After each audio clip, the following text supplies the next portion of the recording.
Subscribe to our channel by clicking the subscribe button. Click the bell button and enjoy the latest uploads from our channel. Now question 16 अब solve करते हैं। Question 16 integration पर है। आपको integrate कराना है 2x upon x square plus 1 into x square plus 2 का whole square dx। अब इसे आप कैसे करेंगे? देखिए, पार्शियल फ्रैक्शन से ये होगा और लेकिन पार्शियल फ्रैक्शन से हम करेंगे आई ले लेते हैं, लेकिन डायरेक्ट आप पार्शियल फ्रैक्शन यहाँ पर नहीं अप्लाई करेंगे। क्यों? क्योंकि ये बहुत डिफिकल्ट हो जाएगा।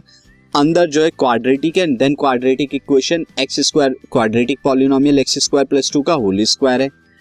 आप यहाँ पर क्या कर लीजिए, लेट एक्स स्क्वायर को m ले लीजिए।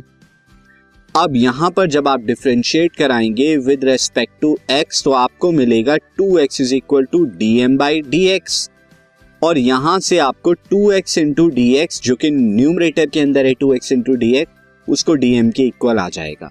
तो i कन्वर्ट होने के बाद आ गया dm अपॉन एक्स स्क्वायर की जगह m रखेंगे m प्लस 1 जो कि एक लीनियर है, एंड देन m प्लस 2 का होल स्क्वायर वो भी लीनियर है स्क्वायर पर। पार्शियल फ्रैक्शन का अब यूज करेंगे 1 upon m plus 1 and then m plus 2 का होल स्क्वायर। ये हो जाएगा सबसे पहले फर्स्ट a अपॉन में m प्लस 1, उसके बाद b अपॉन में m प्लस 2, लेकिन m प्लस 2 पे स्क्वायर है तो एक और टर्म लेना होगा c m प्लस 2 का होल स्क्वायर।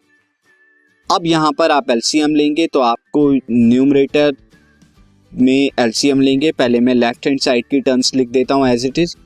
अब देखिए यहां पर सबसे पहले m प्लस 1 और m प्लस 2 का whole square is your denominator. Now अब एलसीएम लेंगे तो a इंटू में कितना आएगा m प्लस 2 का होल स्क्वायर, उसके बाद b के साथ में कितना आएगा m plus 1 and m plus 2, और उसके बाद c के साथ में कितना आएगा m प्लस 1, ये आ जाएगा आपके साथ। अब आप यहां पर देखिए ये दोनों तो डिवाइड हो गए एक दूसरे से।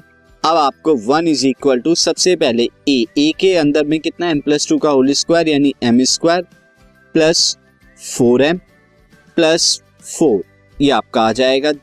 उसके बाद b के अंदर में क्या होगा m स्क्वायर 3m प्लस 2, और उसके बाद c के अंदर मल्टीप्लाई करा दीजिए तो cm प्लस c आ जाएगा आपका।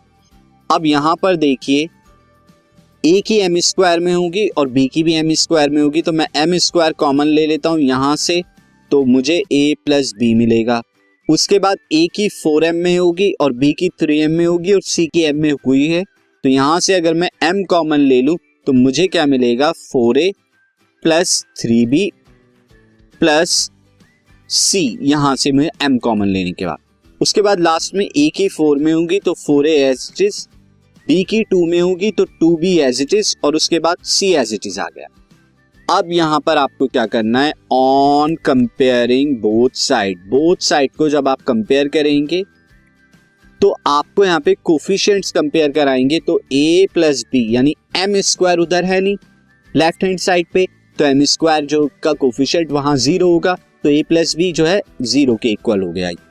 उसके बाद m वाली टर्म भी नहीं है तो ये पूरी टर्म भी क्या हो जाएगी 4a plus 3b plus c is equal to, ये भी 0 हो जाएगी।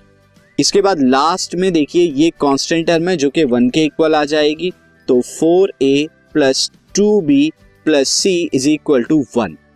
अब देखिए यहां से तो आपको मिल रहा है a is equal to minus b, तो अब यहां पर आप a is equal to minus b को फर्स्ट ले लीजिए, इसे पुट कराइए सेकंड में, तो आपको क्या मिलेगा यहां पर a की जगह माइनस b आप रखेंगे plus 3b plus c is equal to 0।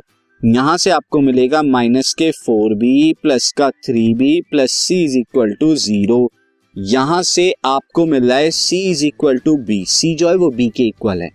अब आप इक्वेशन थर्ड में ये पुट कराइए a की जगह माइनस b, तो यहां गया माइनस b, b को b ही रहने दीजिए और c जो b के इक्वल है वहां पर b रख दीजिए इज इक्वल टू 1। तो यहां पर आ रहा है माइनस के 4b प्लस का 2b and this 3b is equal to 1, तो ये आ गया minus b is equal to 1, b is equal to कितना आ गया -1, एंड हेंस c भी क्या आ जाएगा -1 के, और a क्या था, a जो है वो -b के इक्वल था यानी a की वैल्यू क्या आ जाएगी 1 आ जाएगी। तो ये सारी वैल्यूज अब आपको मिल गई हैं ए बी सी की। तो अब देखिए इंटीग्रेशन जो आपको करनी थी आई की पार्शियल फ्रैक्शन के बाद ये आ जाएगा आई इज इक्वल टू, मैं यहां पर लिख देता हूं दिस इंटीग्रेशन, सबसे पहले हम ए dm अपॉन में x प्लस वन, यहां पे क्या था m प्लस वन था, मैं इसे करेक्ट कर लेता हूं this m plus one, a की जगह यहां पे मैंने वन रखा है। उसके बाद b जो है वो -1 था, तो माइनस dm अपॉन में m प्लस टू, उसके बाद c जो है वो भी -1 है, तो वो जाएगा dm अपॉन में m प्लस टू का होल स्क्वायर। इस तरह से अब सबको अलग अलग से आप इंटीग्रेट कराएंगे। m प्लस वन में क्या हो जाएगा log m प्लस वन, उसके बाद माइनस m प्लस टू में हो जाएगा log m प्लस टू, उसके बाद माइनस m प्लस टू जो है डिनोमिनेटर में स्क्वायर के साथ है, न्यूमरेटर में आएगा तो m प्लस टू की पावर -2 हो जाएगी। तो आप लिखेंगे m प्लस टू की पावर -2 प्लस वन अपॉन में -2 प्लस वन और कांस्टेंट c यहाँ पर एस। ये दोनों टर्म क्या है log a minus log b, आप इसे लिख सकते हैं log m plus one upon में m प्लस टू, इस तरह से लिख सकते हैं। आगे देखिए यहां पर देखिए -2 प्लस वन, तो ये प्लस का हो जाएगा एंड देन ये प्लस, तो ये नीचे डिनोमिनेटर का माइनस और ऊपर का माइनस, माइनस माइनस प्लस, साथ ही क्या हो रहा है यहाँ पे m प्लस टू की पावर -1 प्लस c। अब फाइनली आप m की जगह x स्क्वायर रख दीजिए, तो log x square plus one upon में x square plus two plus one upon में x square plus two plus c, ये आपका फाइनल इंटीग्रेट होने के बाद आंसर आ गया।